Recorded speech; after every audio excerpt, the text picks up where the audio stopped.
So Trey, you test it, make sure it's working. David, is there anything you need me to know specifically other than what we've already discussed? Let's see. Well, my PowerPoint might Yep. be 15 minutes or so.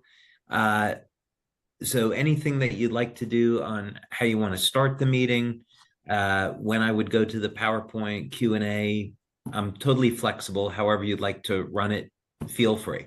Okay. I'll be a good sport. Fantastic. Well, I'll just kick us off and then intro you. I'd love to see your PowerPoint first. I think that would be a lot of really good, great back information. I saw that a couple weeks ago.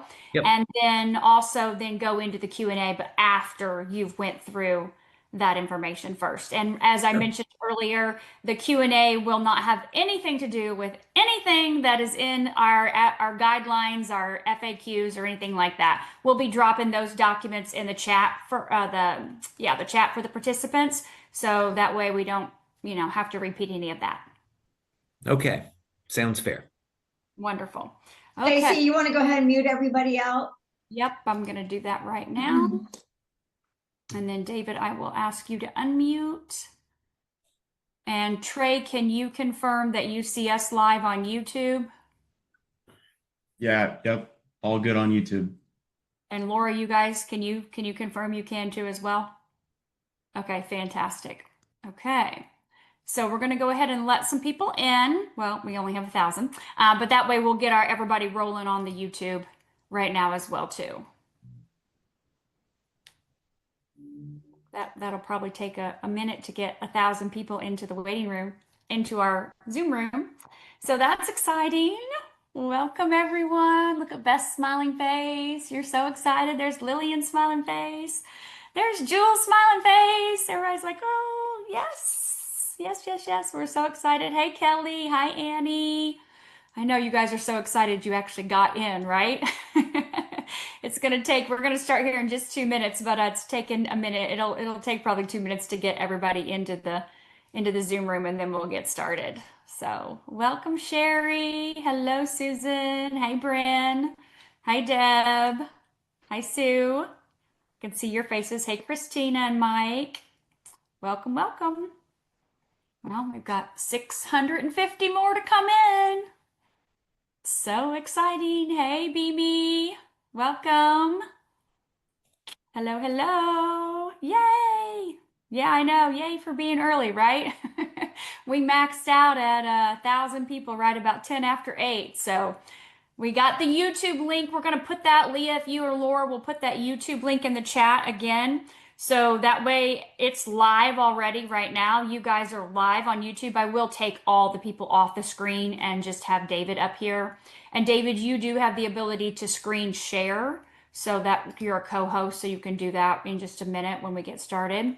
But make sure that everybody has that link to the YouTube, because this won't, unless somebody can really hurry up and hop on. It looks like we're at 996. There's like 4 spots, but otherwise they'll catch it on the live. And of course it will be recorded. So you'll be able to watch the recording after the fact and be able to share that with people too. If you're not hearing anything, maybe I would say hop out and hop back in, but you may not have that option to get back in. Try fast, because everybody else, you guys can all hear me, right?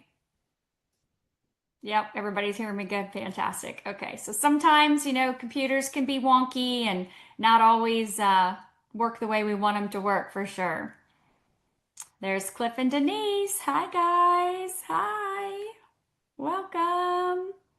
We got about 200 to go, and then as soon as we get that 200 in, we will definitely get started. drstacyzoom.com is this link, and then the YouTube, let's drop that in the chat again if you guys don't care. Thank you, Trey. He just dropped that in as well. So that way you guys can share that with people. They can watch live. We're live right now on YouTube. This was our first time doing that. Trey figured that out, so that's super exciting. New technology for us. Anyway.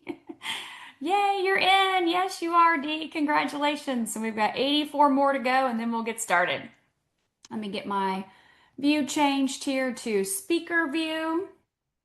And perfect. I'm going to pin David, get you up here at the top. All right.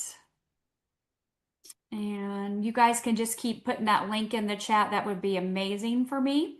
And let me get my recording started.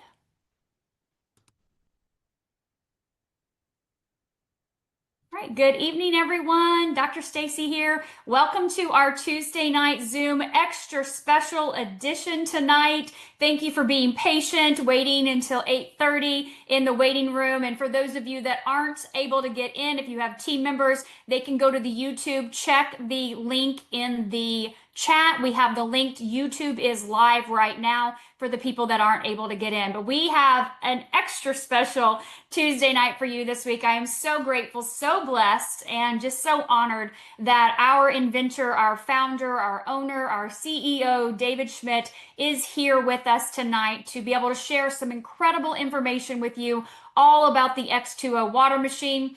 And I know that for those of you that have that machine, you're in love with it. I would love for you to drop your personal experiences in the chat. If you have any success already that you want to share, please drop that in there. We would love to, hear and congratulate your successes from drinking the X2O water in the past few weeks, maybe if you got your machine, or in the past several months, like some of us. So I'm going to turn it over to David because he has a presentation he wants to share, and then we'll do some Q&A at the end. But if you have questions is in regards to like mechanics, things that you're curious about, please know there are a lot of questions answered in the company Lifewave back office resources tab in the FAQ section, the X2O toolkit.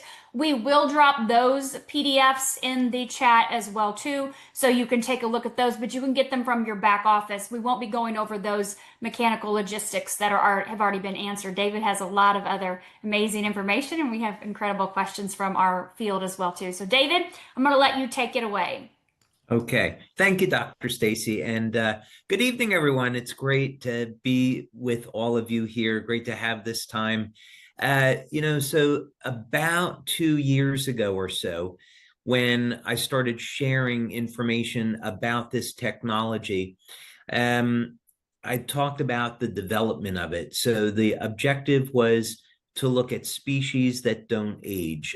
We're studying planaria, hydractinia. These are species that are biologically immortal. And I wanted to understand what the biophysics was behind this. Were these organisms using light to signal the body in some way that was defeating aging? And one of the species we were working with was lobsters, and I began a study. And what I found was that there was this biological code that the lobsters were using to defeat what we would consider to be normal aging. So while lobsters are not biologically immortal, they don't age the way that human beings do. They functionally stay young as long as they live. And of course, they either get sick and they die, they get eaten by a predator like human beings, or they simply grow so big that they can't produce a shell large enough. But the lobsters themselves, the tissue never age. So there's a biological code involved with this. And then it was only a few months after I made that discovery that I was doing a Bible study, and I found the same mathematical code in the first sentence of the book of Genesis. And so I've shared that information before, but now that we're releasing X2O, what occurred to me was that I've never really talked about how it's actually possible to trap light in water. So at the very heart of the X2O technology is that we're trapping light inside of water so that when you drink this water, the light is released inside of the body. So this is an entirely new way of looking at light therapy. Nothing wrong with the other types of light therapy that exist out there. And of course, the patches stimulate the skin with light, and that produces some amazing effects. But now we're really entering into an entirely new era in light therapy where we can deliver light directly inside the body and produce some truly amazing effects. So I want to talk to you tonight about how that's actually possible. So there's going to be a little bit of physics here, and sometimes on these webinars and podcasts, I get a little carried away. So I'm going to try to stay as grounded as possible, and bear with me. I promise it will be worth it. Okay. So first, some of the basic things. X2O, of course, you can put tap water into this, spring water, and it will have a multi-stage filter system. It does infuse hydrogen into the water, but the main purpose is to infuse light into the water so that we can take it into the body. And this is the only system of its kind. So the general claims that we make about X2O is that it improves hydration. And you can really tell this from the first time that you drink a glass of water, and we've measured this in our studies. And this is because the water has a reduced surface tension. So it's going to be very easy for the water to penetrate the cell membrane and hydrate the cells. As a result, we can crank up energy metabolism. So not only are you getting more water into the cell, but the light that's released into the cell is turning on mitochondrial function. Because the water is structured, not in the normal sense of how we normally refer to structured water, but I'll just use that term. But anytime that you have water that is organized, it's going to have a smooth taste. So many of you may have noticed that drinking an entire glass of X2O is very, very easy. It goes down very smooth, very fast. The water also has properties of an antioxidant. Now, the water is designed to be used with any of our patches and also with Celergize. So many of you may have noticed that when you add Celergize to this water, it dissolves very quickly and very easily. And those nutrients are going to get into the body more efficiently. So the water acts as a delivery system for the nutrients that you place in it. So there's three key technologies. The light infusion is the main one that we're going to be focusing on tonight. There's two stages of filtration: the primary filter, which is going to remove heavy metals, chlorine, pesticides, the forever chemicals. And then we go through a second filter stage, which is a carbon block. And this is designed to enrich the water with hydrogen. But I would not think of this as a normal hydrogen water system. The main thing to focus on is the light infusion, because that's where most of the benefits are going to come from. Okay, so light has been around a long time. Light's been around since the beginning of creation. God said, "Let there be light," and there was light. So all the way back in the book of Genesis. But what is light? This seems like a pretty simple question, but interestingly, scientists have struggled to understand and define what light is for at least several hundred years. So we better understand what light is if we're going to work with it. And then secondly, how is it even possible to infuse light into water? That doesn't make any kind of sense. So we're going to, by the time we're finished with this short presentation, you're going to understand exactly how light is getting trapped in water, as unbelievable as that may seem. So we're going to go back to the 1600s. Isaac Newton, one of the greatest scientists of all time, and he was highly respected in the days that he lived. And of course, he is very well known for giving us theories around gravity, general science. And when it came to light, he believed that light was made of little particles. And because Newton was so highly regarded, during his time, that most scientists went along with this. However, there were other contemporaries that did experiments that indicated that light was a wave. So very early on, as people were studying light, there were two different schools of thought. There were some experiments that seemed to indicate light is a particle, and others indicating that light is a wave. And why does this matter? We get to 1801, and many of you may have heard of the double slit experiment. It's still talked about today, and it's still even repeated today. So you take a source of light, and in modern times, we would use a device where if we only wanted to pass a single photon through a double slit, we could do that. So you have a barrier with two different slits, and on the other side, as the photons travel through, there's a pattern that forms on the other side. And the pattern consists of light colored strips and darker colored strips. And this experiment demonstrates that light is a wave. And the reason is that waves can interact with one another, and they can join and become more intense, or they can collide and they can break apart. Particles don't do that. So this experiment seemed to prove that light is a wave.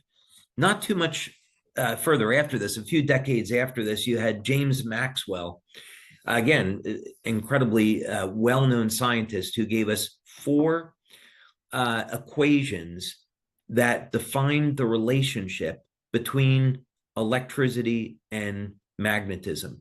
So with these equations, what they show is that you can have an electromagnetic wave that's self-propagating, and it goes through a medium. It can go through a vacuum.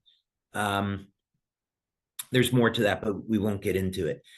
But Maxwell wanted to know if, he thought, okay, if electromagnetic waves propagate, then at what speed does that happen? And he found that they propagate at the speed of light. So Maxwell correctly assumed then that light must be an electromagnetic wave. So as they would say today, the science was settled. These experiments by Young and Maxwell proved that light was a wave. Why do we care? Because we care because then in 1905, Einstein comes along. So Einstein, of course, gave us his theory of relativity. And he did not actually win a Nobel Prize for that, by the way. He won the Nobel Prize for his work on the photoelectric effect. And the reason why this is important is that if you take a piece of metal like copper and you shine a red light on it, no matter how intense that red light is, you're not going to get any type of emission of electrons. On the other hand, if you take a blue light and you shine it on a piece of metal like copper, you're going to get electrons that are emitted. And waves would not do this. Only particles would cause this type of interaction. So through the photoelectric effect, Einstein was demonstrating that light can behave as a particle. And later on, these particles of light would be called photons. So what's going on here? I thought we just proved that light was a wave, but now we're saying light's a particle. So what is it? Is light a particle or a wave? And what does any of this have to do with X2O? Okay, we're going to fast forward several decades now to the 1940s, really well-known physicist, Richard Feynman, and he won a Nobel Prize for his work on quantum electrodynamics. And this is where it starts to get interesting. And keep in mind, light is something that we live with each and every day, and our body is literally powered by light. We can't survive without light. It's fundamental to our internal communication system. And for most of recorded history, human beings did not know what light is. Keep that in mind as we're as we're thinking about new technological developments. So we have this principle now in physics called quantum electrodynamics, or QED, and it treats light as a quantum object. So light can behave like a particle, or light can behave like a wave. So you would think of light as this quantum object that causes a disturbance in the electrical and magnetic fields of space. So light is not like these little balls that get thrown through space. That would not be the correct mental picture. There's something else entirely.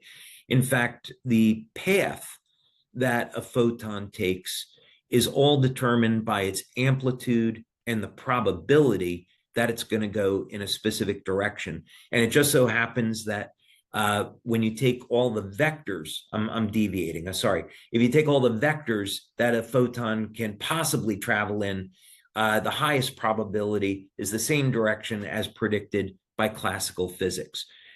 But this is important because what it means is that photons have properties that are entirely different than just a wave or a particle, and we can use this information to create technology that never existed before, like X2O. So it's very important to keep in mind when someone is skeptical about the patches, or someone's skeptical about X2O, you can remind them, well, for hundreds of years, the greatest scientific minds of their time didn't even know what light was. So what does any of this have to do with X2O? Yeah, X2O is processing quantum objects. So what does that all mean? Let's take a look at this fellow, Dr. Luc Montaigne, whose office, by the way, works with X39. His office sent me email several years ago when X39 first came out. And Dr. Montaigne won a Nobel Prize in medicine for his work discovering HIV, but he quickly turned in 2009 to understanding homeopathy. Now, keep in mind, in conventional, most of you are going to know this, in conventional scientific circles, homeopathy is considered to be quackery. But Dr. Montaigne thought, no, there's something going on here, and maybe we can understand this using the principles of quantum electrodynamics. And his hypothesis is that if you, let's say, we're entering into allergy season here in Florida, and someone is allergic to tree pollen. Well, you would take the tree pollen, you would put it in water, and you would send a shock through the water. It's called succession. And then you would dump out some of the water, dilute it, repeat it until there's none of that pollen left in the water. And all you have is the signal of the pollen in the water. What Dr. Montaigne found was that there were these coherent domains that were forming in the liquid water. So there was actually an electrical signal that was getting trapped in the water. And this is what homeopathy was. So the key principles here are incredibly important and profound because it allows us to develop technology like X2O and others.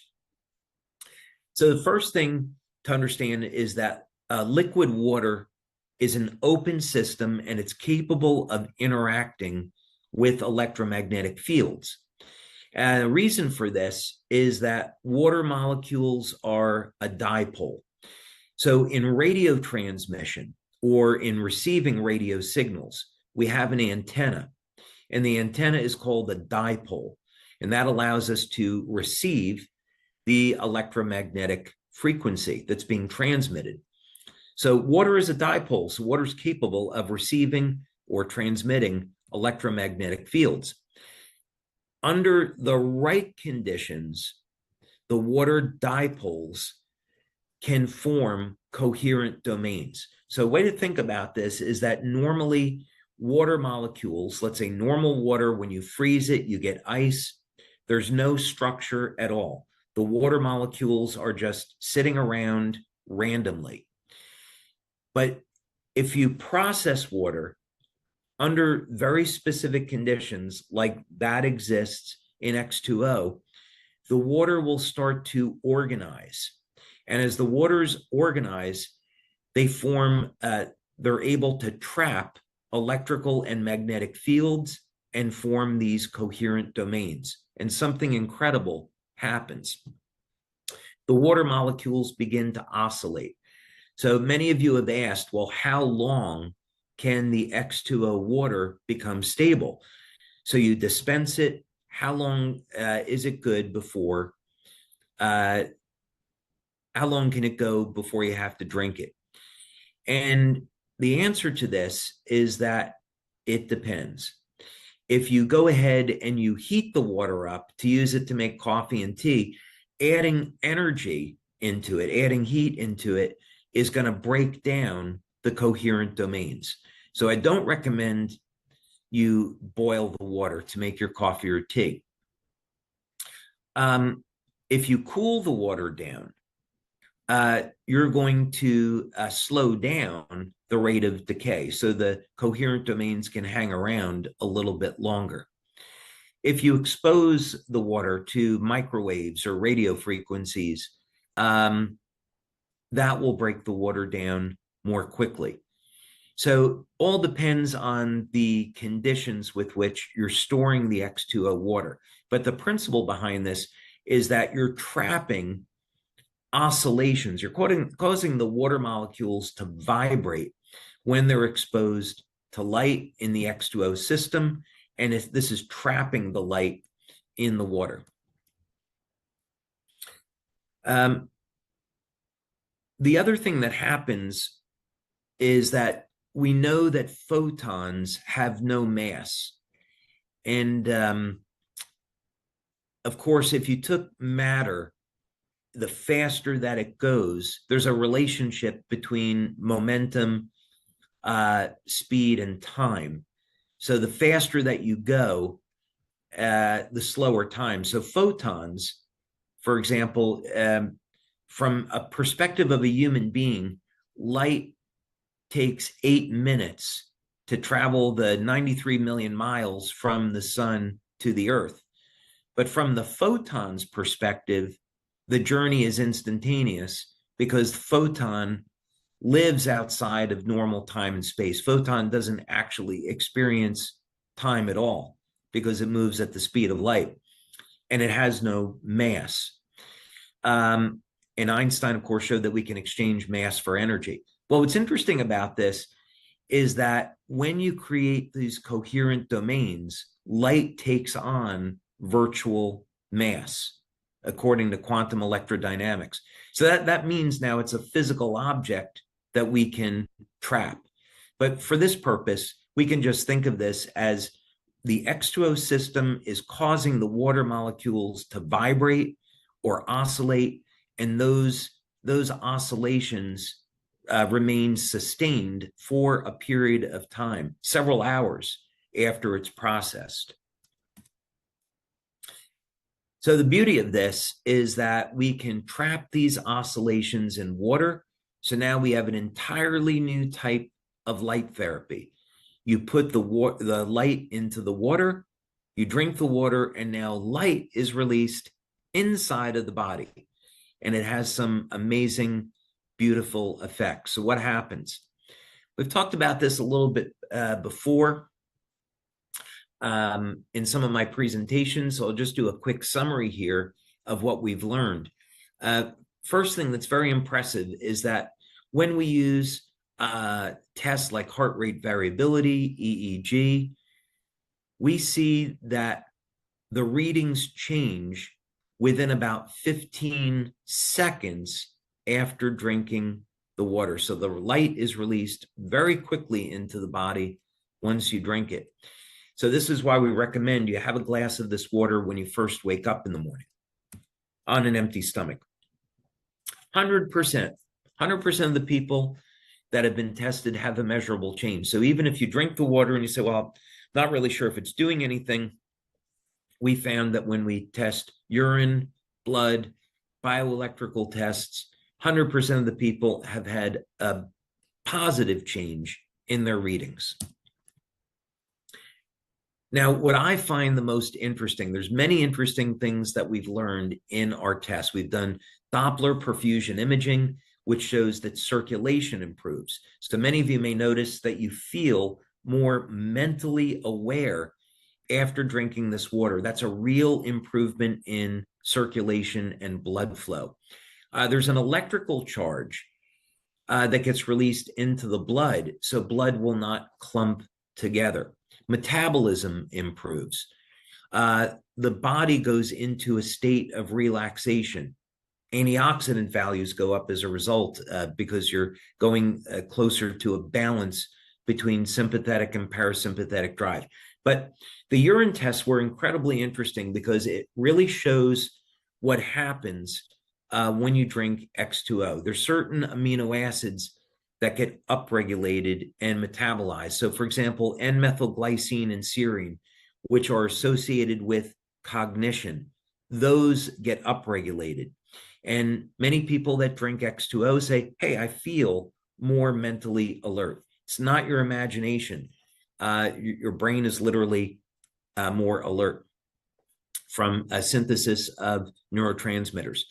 Glycine, which of course is part of glutathione, part of copper peptide, that increases in, that gets upregulated. Valine, one of the branched chain amino acids, that gets upregulated. Proline, which is associated with collagen production, we see an increase in proline synthesis. Alanine, which is associated, of course, with carnosine, AHK, that increases. Leucine, of course, which is the key amino acid of turning on muscle protein synthesis, that goes up. So people that are interested in improving lean muscle mass, you have a diet rich in protein, you exercise, now X2O is going to contribute to muscle protein synthesis. And then the KP pathway, this turns on NAD. And of course, NAD has become very well known the past couple of years. David Sinclair has been a big promoter of it. And NAD is associated with increases in mitochondrial energy and, of course, age reversal effects.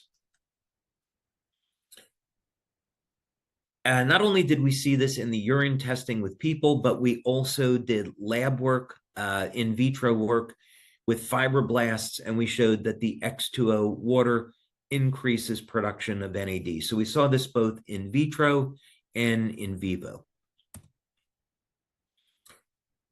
And of course, we've got a huge number of testimonials that when people drink the water, they find an improvement. There's going to be certain things I can't say. Improvement in energy, sleeping better, better mental clarity. The effect is lasting for hours, 3 to 5 hours from just one glass. Many people, it provides very powerful detox effect right after drinking it.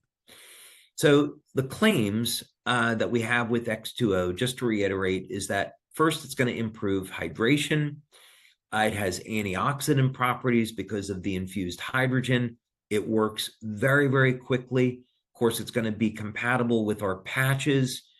It's going to upregulate mitochondrial function, improve energy levels, and improve the flow of energy in the body. You want to use X2O with Celergize Morning. You want to use it with a greens drink, a smoothie, protein shake. You absolutely can do that. It acts, think of it as acting as a delivery system for whatever nutrients you put in it. And of course, the patches work better when people are well hydrated. So X2O is a perfect complement for all of our lines of products. So I know I got a little bit too far into the science on some of this, but the bottom line is that there is a real mechanism here for how we're trapping light in water. And this is going to be the first in a line of technologies. And it's a new era in light therapy. We're so accustomed to thinking about stimulating the body with all types of light, which has been huge benefits for people, and we should still use those products. But now we have a completely new way of putting light inside the body to extend those light therapy benefits. Fantastic. Wonderful. Well, thank you, David, for that thorough explanation of really the history of how this technology has come to be, and just so grateful that you have discovered this right now today for humanity. So I do have a few questions for you, if that's okay. Sure, let's do it. So when someone drinks the water, how does it actually interact with the body? So we say we drink the water and it infuses the 6 different wavelengths of light throughout the entire body. Does it enter the bloodstream directly? And if so, what pathways are involved in that process?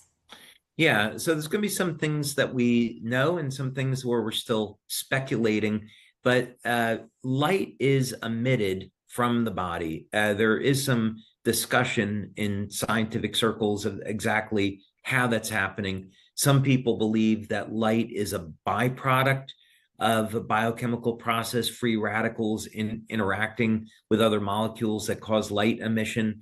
But that I don't believe is the case. Light looks to be emitted right from the DNA itself, where there's highly coherent pulses of light that initiate very specific biochemical changes in the body. And that's actually what Lifewave patches are based on, working with that natural biological code. So what this means is that if we think of biochemical structures in the body as being radio antennas, what that's going to mean is that they're going to resonate with specific wavelengths of light. So the body has its own innate intelligence and a communication system. So when you drink the water, the specific wavelengths of light know where to go and what to do. So for example, we want to turn on mitochondrial function. We know we can do that with 630 nanometer light, 660, 850, a variety of bands of infrared. And it's because molecules within the mitochondria resonate with those specific wavelengths of light. So that means that when you ingest the water, the path that the light takes in the body is not arbitrary. It seeks out and it resonates just like you would with a radio transmitter to specific structures for turning on a specific process. Okay, that makes sense. So the 6 wavelengths of light that are entering in this water, right, they go where they need to go inside of the body. They're infused into the water and they know exactly where they need to go, organ-wise, system-wise, cell-wise. Right, right. What we see, a good way to look at this is that you have molecules in the mitochondria like cytochrome C oxidase, which is a copper-based enzyme, and that specifically will absorb light and increase the amount of energy going through the electron transport chain.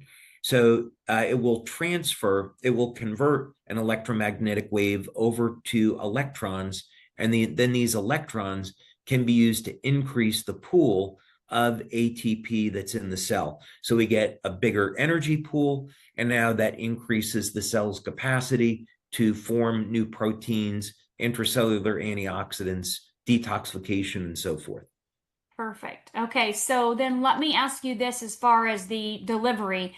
Does the method of intake, like drinking versus, say, a G tube or a PEG tube, change how the body responds or absorbs? Like, are the localized effects in the mouth, the gum, the throat, or do those pathways have any relevance to like brain or systemic signaling? And even with, like, say, a nebulizer, for example, is that even something that would be acceptable for this?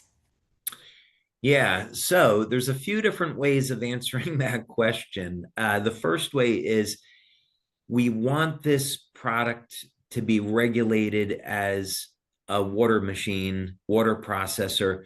So we have to provide the regulatory compliant answer on this is you take the water and you drink it. and that way it's viewed as water. If people want to hold it in their mouths for 10 or 20 seconds before swallowing, they may find some interesting effects from doing that. We have people that are applying the water directly to the skin for various reasons and reporting good effects from that. That's not something that we've done in our studies, but it would make sense that there would be an effect. So using the water in a fashion other than drinking it might give us regulatory problems if the company were to claim that. I think I might say it that way. Perfect. Okay.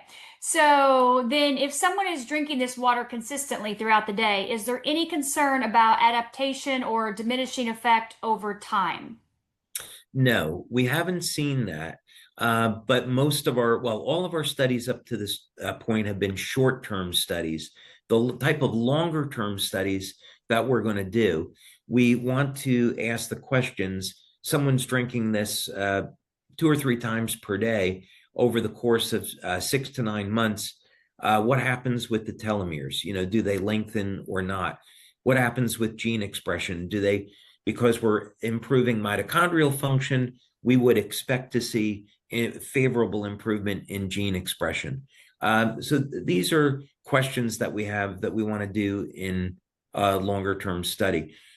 Unfortunately, we're probably not going to be able to share those results publicly, because then the water might get treated like a drug by FDA. So I think what we would do at that point is probably come out with a nutritional formula where we could make those claims, and then you would simply mix it with X2O, and then we could talk about that. That sounds amazing. We're looking forward to that. So let's talk just a little bit about the pH, alkalinity of the water. I know you've said this is not an alkalizing machine, but people are testing the water and saying, oh, we're seeing it's at 9.4. Or, people That's are saying right. use test strips. So what would you say to that? Yeah, so we use a filter that makes hydrogen with magnesium. So there's going to be a small amount of magnesium that goes into the water, and this increases the pH. So we'll get an alkalinity, around 9.0, 9.4 is about right. Okay, fantastic. All right. So from a physiological perspective, could supporting the body's natural detoxification pathways present through the skin, like such as reactions, temporary reactions? Has any of that been observed or studied that people are seeing changes like that? Yeah, for sure. Anecdotally, we've had many people report that when they drink the water, they get a detox effect. Where this is, I think where we've had the strongest reactions is people that have gone through chemotherapy. So in the initial trial, we had a number of people that said, well, I'm going through chemo, could I try this water? And we agreed to it. And what we saw was that they would detox very, very rapidly. So the caution would be, if someone is interested in doing this, of course, they should do this in concert with their doctor. But they should maybe drink half a glass. And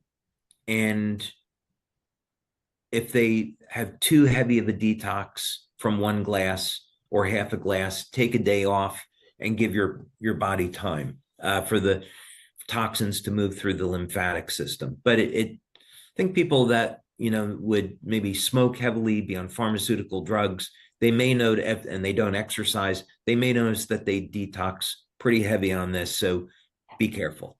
And nothing harmful is going to happen. They would just get a headache, urinate frequently, nausea, these kind of things. Okay. And so to kind of piggyback on that, is there any evidence that this technology is going to impact microplastics within the body? I know the first filter takes microplastics out, or is it its role limited to just optimizing the water quality prior to consumption? Yeah, I did some experiments on microplastics in the body going back perhaps 10 to 15 years ago now. Actually, what I found is that if you add some food grade hydrogen peroxide into water and then you bubble ozone through it, the microplastics come out of the body very quickly. So that's something that's incredibly inexpensive and it's available to everyone. We haven't done any tests yet to see whether or not the X2O water will remove microplastics. And again, there's some regulatory issues with that. Absolutely, I'm sure, but Yeah. thank you for that answer. So from clinical and compliance standpoint, how should practitioners responsibly address anecdotal reports where individuals associate this tech with improvements in serious conditions, but avoiding medical or curative claims? Yeah, this is perhaps the trickiest part and the most frustrating. Personally, I love getting these testimonials. I love hearing about how people's lives are changed for the better, and I personally want to see them. It's the best part of what I do, honestly, to see how people benefit from these technologies and from these products. So I would say that so that we can remain compliant, share any of those experiences privately, share them in private meetings, private calls, but don't put them online, and everything should be okay. Okay, fantastic.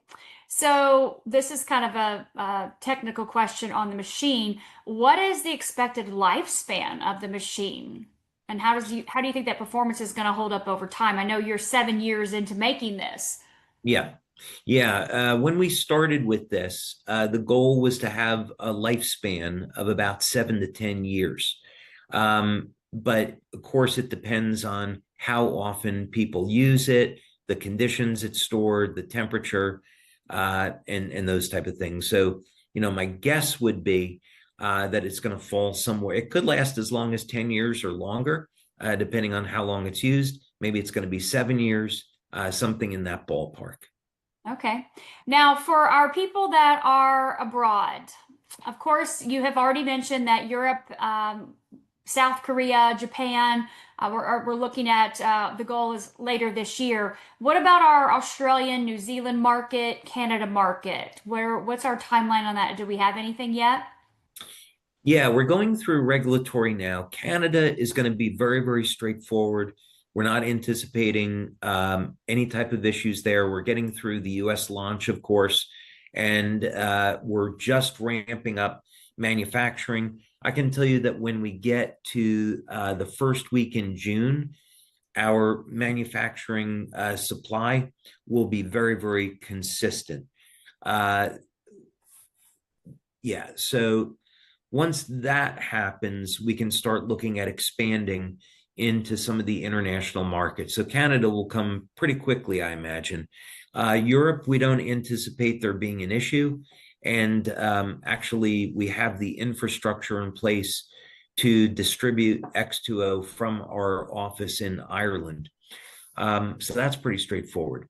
We're hoping before the end of the year, I'm going to be doing a tour through Asia in November, and I'm hoping that we'll be able to have the markets of Japan and South Korea open. So those are the first two that we're going to start in Asia, is Japan and South Korea. So we're going through the regulatory on that. Okay, so maybe 2027 for Australia, New Zealand?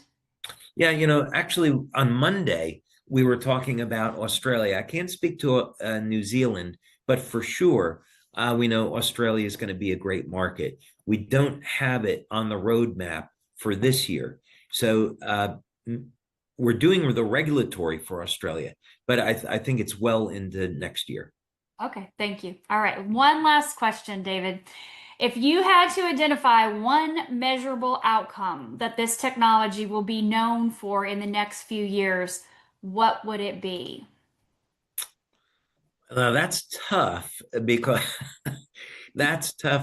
there's so many things that it does, and pinpointing one single thing is tough. The area that I like to focus in on is mitochondrial function, because ultimately if you get the cells to function like younger, healthier cells, and that's all contingent upon the amount of energy that the cell is going to produce, then the gene expression, the data set within the cell begins to reflect a younger, healthier cell. So ultimately, the wavelengths of light that we're using are those that turn on the mitochondria, but so many other beneficial things occur as a result of that. So it would be maybe difficult to pinpoint that as a single thing. And I'm not sure that it will necessarily matter because I think what people will look back on are all of the benefits that the technology provided. Mm-hmm. I can see that. Well, David, thank you so much for taking your time this evening. I really appreciate you. We're so grateful that you have invented this technology for all of us and for humanity to be able to improve our quality of life. And your time is so, so important. We understand that. So we're so grateful you took the time out to be with our group tonight. And I know we had over 1,000 on here, and we had that many live on our live stream on YouTube. And I'm sure many more will see the recording. So we will get this out to as many people as possible. Thank you for your time and your information. Oh, thank you for having me. It was a pleasure. Always enjoy being able to get into the community, communicate with everyone, and share some of the really fun and exciting things that we're doing. So thank you for having me. You're welcome. Your information is invaluable. Thank you, David. Thank you. Have a Good great night, evening. everyone.